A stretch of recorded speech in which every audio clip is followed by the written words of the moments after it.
Well, welcome to my personality page, and I am so happy to share with you a visit from a good friend and renowned gospel artist extraordinaire, me. Yeah. Micah Stampley is here with us today, and Micah, first and foremost, I want to thank you for taking a minute to be with us, and thank you for your music, man. You're blessing us with your music. It's a blessing to just share my music with everyone, what God has put in me.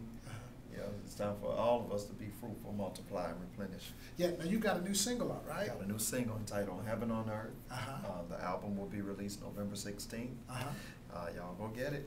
I think you'll like it. And I understand now you're with a very distinguished record label now. The very distinguished music world. Yes. Matthew knows. Matthew knows. How did that come about? Oh man, we were met the vice president during the Stellar weekend. Uh-huh. This past Stellars, and I was doing a tribute to Donna McClurkin at the BMI luncheon. And afterwards, my publicist introduced us, and I got a call about coming in to the studio, where it's in Houston, where I live. Okay. And asked me to come just kind of sing and just do like a cameo on the spot. So did you realize that he was actually kind of checking you out to offer you an opportunity to become a part of the music world? No, I didn't. No, I didn't. He and a lot of the other staff, came out of courtesy. Came to hear me, man, and I started singing Corinthian song, and I had to play it because I didn't have a track for it. Uh-huh. And he told me, he said, that's the song that grabbed me. Wow.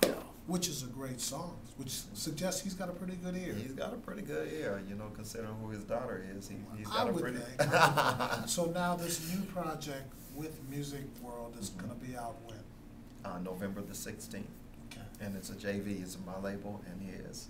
So, okay. Joint project. It's a joint venture. Okay. It's a joint venture, and I think that it's time for artists to, handle business as well, and not just singing and singing and singing, and not leaving an inheritance for their children. That's good. So it's very important. That's good. And I've noticed several artists who have been successful have stepped into that paradigm. Mm-hmm. You think about CeCe Winans, you think about Fred Hammond. Oh yeah.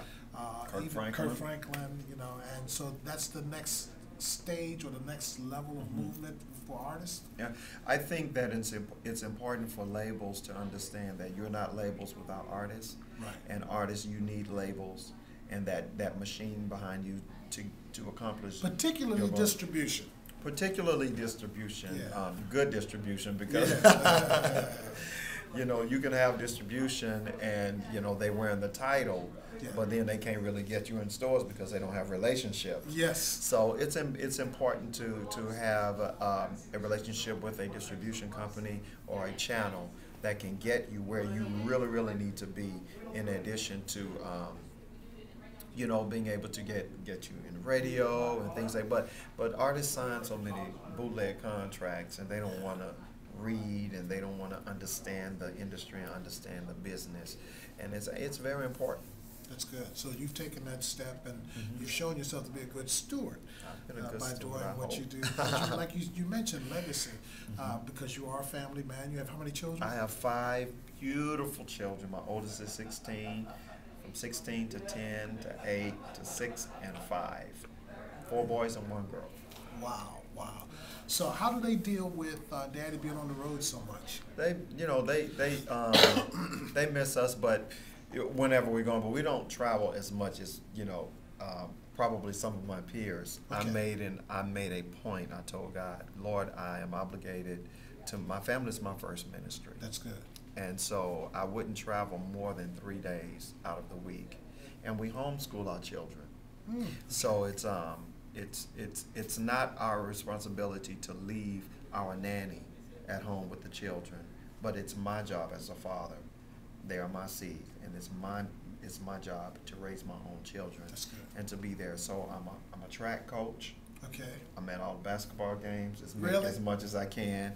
My 10-year-old competed in the Junior Olympics this year. Wow. And so we have a lot going on, That's good. That's so good. I say no to a lot of dates so that I can have that balance. That's good. So. And spiritually, speaking of balance, before we go, your service, I know you're committed to your service in your home church. Oh, most definitely.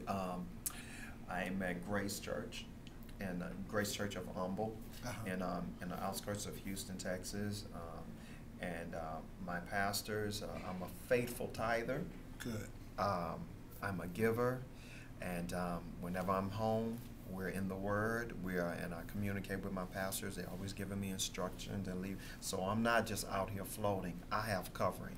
And foundation. I have foundation and covering. In addition to that, my personal ministry has been under my father-in-law. Okay. Who's under Bishop Wimbush in Church of God in Christ. Yeah, I was born and raised Koji. Okay. And so I have an accountability system. That's good. And if I mess up, but you've got they somebody coming after me. But you've got people to help keep you in check. Oh yeah, That's good. and that's what I need. Well, listen, before we let you go again, the new release will be out November the 16th. Uh-huh. Go out and get it. Micah Stampley. Now, the project is called Release Me. Release Me. Don't put me in a box. All right. And the single is Heaven on Earth. Heaven on Earth. All right. I like that heaven part. Thanks again for checking in. We'll be back with more.